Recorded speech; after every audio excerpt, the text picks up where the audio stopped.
PS भी करते हो तो आफ्टर 2 इयर्स आपके हाथ में एक पाकिस्तानी डिप्लोमा होगा और एक इंटरनेशनल डिग्री होगी जो कि MRCP या MRCPCH MRCOG जो कि यूके की तरफ से कंसल्टेंसी की डिग्री है।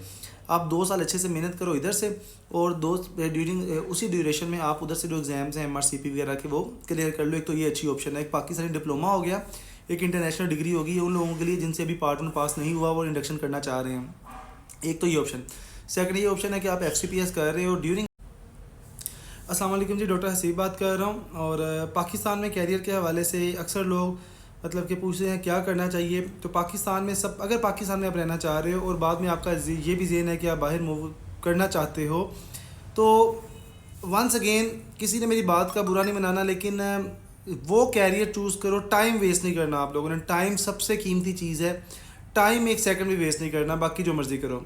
तो अभी कैरियर में पाकिस्तान में रह गए, सबसे पहले याद रखिएगा कि ना, एक बंदा मुझे पूछ रहा था पोर्टल के वाले से, तो FCPS या MCPS ये ऐसा है जो कि CPSP कंडक्ट करवाती है और साल में 2 दफ़ा इसका पोर्टल ओपन होता है। एक दफ़ा पोर्टल अभी मतलब कि और 10-15 दिन तक ओपन हो जाएगा, मतलब कि साल में 2 दफ़ा इंडक्शन होती है ना। एक दफ़ा इंडक्शन स्टार्ट होती है फ़ेब में और अगली दूसरी इंडक्शन जाके तकरीबन मई जून के करीब जाके इंडक्शन स्टार्ट होती है। तो ये अभी आपके लोग के तकरीबन दिसंबर के मिड ऑफ दिसंबर में ये पोर्टल ओपन हो जाएंगे और उधर से मई में जाके पोर्टल ओपन हो जाता है। ये पोर्टल आपने RTMC लिखना है, RT capital R capital T capital M capital C, RT and MC। ये गूगल पे सर्च करोगे, वो जैसे जो ही पहला पोर्टल आएगा उस पर ना मतलब क्लिक करोगे तो वहाँ पर लिखा होगा कि FCPS और MCPS। अगर आप FCPS पे क्लिक करोगे तो FCPS की डेट्स आ जाएंगी और MCPS की डेट पर क्लिक करोगे तो MCPS की डेट्स आ जाएंगी। अगर अभी क्लिक करोगे तो वहाँ पे आई थिंक 22 अगस्त लिखा हुआ है। इट मीन्स कि जो पिछली पोर्टल क्लोज हुआ था ना, वो 22 अगस्त को तकरीबन हुआ था, तो उसका उन्होंने शो किया हुआ है। तो अभी सबसे पहले करना क्या चाहिए, वो लोग जिनको कुछ समझ नहीं आ रही, वो मतलब कि फ़ीमेल डॉक्टर्स, वो मेल डॉक्टर्स जो मतलब कि क्रोनिक GP बन गए हैं, जिनको कुछ समझ नहीं आ रही, तो सबसे बेहतर, और कोई एग्ज़ाम भी उनसे पास नहीं हो रहा है, मतलब कि एंट्री टेस्ट ना कोई पास नहीं हो रहा है, पार्ट 1 उनसे पास नहीं हो रहा, तो मैं उनको रिकमेंड करता हूँ यार कि आप ये जो प्रैक्टिस की तरफ आना है तो MCPS एक अच्छा डिप्लोमा है, 2 साल का डिप्लोमा है। कम से कम आपके ऊपर जो GP का टैग लगा होता है ना, वो ख़त्म हो जाता है। अगर MCPS आप पास कर लेते हो तो आप किसी भी प्राइवेट सेटअप में एज अ कंसल्टेंट काम कर सकते हो। नो डाउट कि FCPS इतनी इसकी रिस्पेक्ट नहीं है, लेकिन ये देखो ना, अगर आपने किसी डिपार्टमेंट में 2 साल काम किया है, बाद में आपने उसका एग्जिट एग्ज़ाम भी पास किया हुआ है, तो आपके ऊपर लेबल लगा होता है आपके MBBS प्लस MCPS। और आप किसी भी हॉस्पिटल में अपनी प्राइवेट OPD करते हुए किसी भी जगह पे एज अ कंसल्टेंट बैठोगे, इवन के पेरीफेरी में आपको एज अ कंसल्टेंट ट्रीट किया जाएगा। या अगर आपने किया हुआ है MCPS पास किया हुआ है एग्जिट एग्ज़ाम, तो गवर्नमेंट में भी सीट्स आती हैं तो वो आपको 18 ग्रेड की सीट ऑफ़र करते हैं, कंसल्टेंट की सीट ऑफ़र करते हैं पेरीफ्री में ना। दूसरे नंबर पे ये है कि MCPS का अगर एग्जिट एग्ज़ाम पास हो जाए तो FCPS के जो है ट्रेनिंग, उसमें आपको 1 साल की छूट मिल जाती है। लेकिन MCPS का आपने एग्जिट एग्ज़ाम पास किया हुआ है, आप जस्ट पार्ट 1 FCPS दोगे और आप एज आ PGR2 FCPS में मतलब कि अपने आप को इनरोल करवाओगे। ये MCPS है, ये साल में। और दूसरा चीज़, जब FCPS का पोर्टल ओपन होता है उसके साथ ही MCPS का पोर्टल ओपन होता है। एक दिन पे दोनों पोर्टल ओपन होते हैं, एक दिन पे दोनों पोर्टल क्लोज होते हैं, दोनों की डेट सेम होती हैं। FCPS के हवाले से ये है। यहाँ मैं ना छोटी सी चीज़ बात करना चाह रहा हूँ कि वो लोग जिनको गवर्नमेंट मेरिट जिनका नहीं बन रहा, मैं उन्हें कहता हूँ यार आंखें बंद करके जो प्राइवेट हॉस्पिटल्स इंडक्शन करवा रहे हैं वहाँ पे आप इंडक्शन ले लो। यहाँ सबसे बड़ी बात आती है कि भाई कि पैसा नहीं है, वो मतलब कि पे नहीं देते। एक चीज़ है, मोस्टली प्राइवेट हॉस्पिटल जिसमें 70 to 80% हॉस्पिटल्स हैं, वो आपको पहले 6 महीने या साल सैलरी नहीं देते, उसके बाद थोड़ा बहुत वो आपकी जो अमाउंट है वो लगा देते हैं। बेशक वो 25,000 लगाएं या 30,000 लगाएं। और कुछ हॉस्पिटल्स ऐसे हैं जो कि आफ्टर 6 मंथ आपको 60,000 तक सैलरी देना स्टार्ट कर देते हैं। मैं एक चीज़ बोलूँगा कि एक ना मुहावरा है कि जी कि बैठा हाथी भी ना जो ये बकरा होता है उससे बड़ा ही होता है। तो वही हिसाब है कि अगर आप PG, आपके नाम के साथ PG लग गया ना, तो उसके बाद आपकी लाइफ कुछ स्टेबल होना स्टार्ट हो जाएगी, आपको ट्रैक मिल जाएगा। अदरवाइज़ अगर आप इस तरह की कोई ट्रेनिंग नहीं पकड़ते FCPS या MCPS की, या आप इसी चक्कर में बैठे रहोगे जी कि मुझे गवर्नमेंट में FCPS मिलेगा और वहाँ पे नहीं मिलता, तो आपके FCPS भी ज़ाया हो जाएगा और फ़ायदा भी नहीं होगा।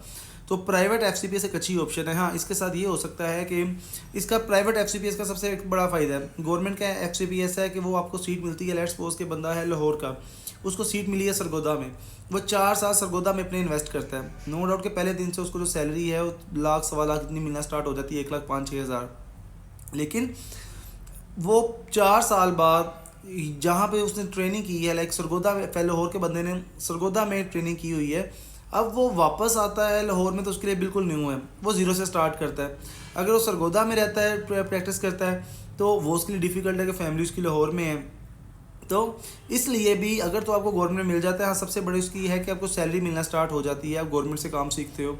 दूसरी तरफ अगर आप प्राइवेट से काम करना सीखना शुरू करते हो, आपको सैलरी नहीं मिलती, तो आप अपने शहर में मोस्टली होते हो, आपको अपने शहर में इंडक्शन मिल जाती है प्राइवेट हॉस्पिटल्स में अपने करीब। तो वहाँ पे आपके लिए प्राइवेट प्रैक्टिस मेंटेन करना कि 4 साल जब आप ट्रेनिंग कर रहे हो, साथ साथ अपनी प्रैक्टिस मेंटेन कर लो, तो 4 साल के बाद आपके पास अच्छा खासा अपना पेशेंट भी बना होता है और आपको जो लर्निंग है वो भी हो जाती है। अगर कोई बंदा कहता है कि प्राइवेट में भाई मुझे लर्निंग नहीं हो रही, तो इट्स ओके। गवर्नमेंट में पहले दिन जाके वो आपको बहुत बड़े ऑपरेट नहीं सिखाएंगे, सीखना इंसान ने खुद है।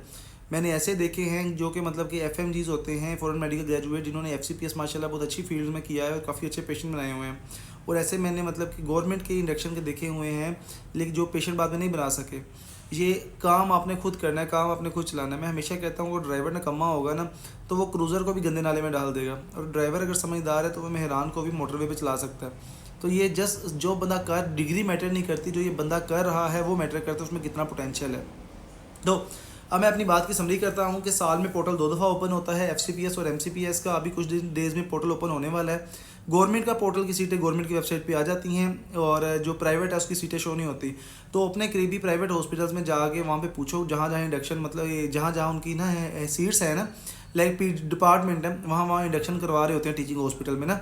अक्सर टीचिंग हॉस्पिटल आपको इनरोल नहीं करते, भाई सीट्स नहीं है, तो वहाँ पे आपको रेफरेंस चाहिए होता है, अक्सर में बदकिस्मती से। उस प्राइवेट हॉस्पिटल के जो भी ओनर्स हैं, जो भी वहाँ पे सीनियर हैं, वहाँ पे रेफरेंस ढूंढो और उसको उनसे अपना इंडक्शन पकड़ लो।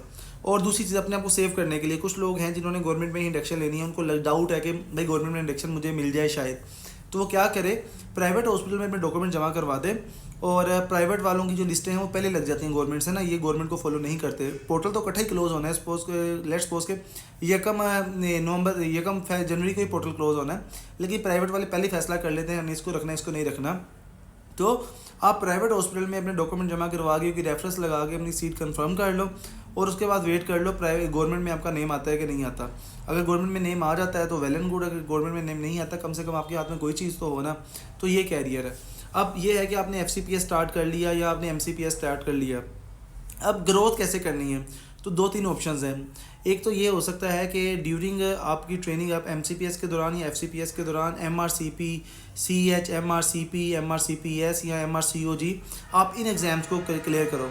तो होगा क्या कि अगर आप FCPS आप बिल्कुल सेम ही ट्रेनिंग के दौरान उधर से MRCP या जो भी आपकी फील्ड में तलका है ना, लाइक पीड्स वाले तो MRCP CH देंगे, मेडिसिन वाले MRCP देंगे, सर्जरी वाले CS देंगे, और उधर से गायनी वाले COG देंगे।